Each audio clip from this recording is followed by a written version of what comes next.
И снова здравствуйте, мои уважаемые зрители. На дворе у нас продолжается 13 марта и обещанная военная сводка. Сразу не буду тянуть кота за хвост. На самом деле, единственное, что хочу сказать вначале, действительно сегодняшний день это как раз тот день, которого я долго ждал. То есть на самом деле именно сегодня появилась масса информации о том, что мы на пороге большого, вернее не мы, ВСУ на пороге большого шухера. Но не будем забегать наперед. Начинаем традиционно с южного направления. Что у нас здесь? Вчера на протяжении дня, как я сказал в вчерашнем вечернем обзоре, проходили очень интенсивные бои в районе южнее Кривого Рога. Согласно официальных сводок Генштаба ВСУ, речь шла о наступательных действиях со стороны российской стороны, а украинские войска оборонялись.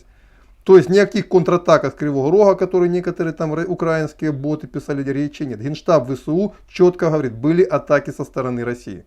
И на сегодняшний момент ВСУ отчаянно пытается удержать линию обороны на дальних поступах к Кривому Рогу. Не факт, что им это удастся, с учетом того, что происходит рядом. А именно сегодня нанесли очень серьезный авиационный удар по Баштанке. Это последний опорный пункт внутри вот этого огромного пространства, занятого российскими войсками, которые уже превратили его в сильно насыщенную войсками территорию. И сегодня, я так понимаю, придет информация о том, что Баштанка зачищена. А потом эта группировка может наступать в самых разных направлениях, в том числе и на Одессу.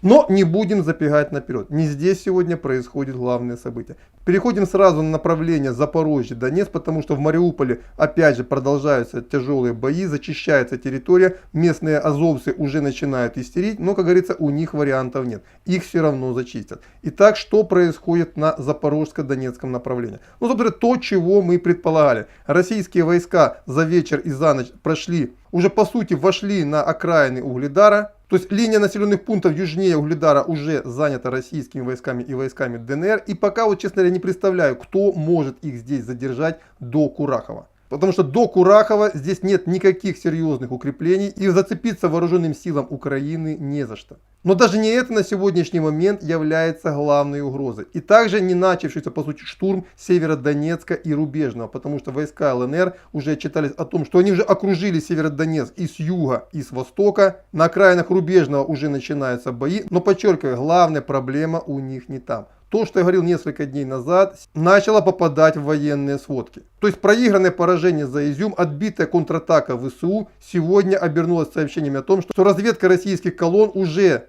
по состоянию на утро находится под Барвенково. А это намного южнее Изюма, и на сегодняшний момент российская авиация упорно обрабатывает позиции ВСУ в районе Святогорска, Красного Лимана, Краматорска и Славянска. Очевидно, что расчищается таким образом дорога для основных российских колонн. Я не знаю, закончена зачистка Изюма или нет, пока мне этой информации нет. Обещаю, что к вечеру постараюсь разобраться.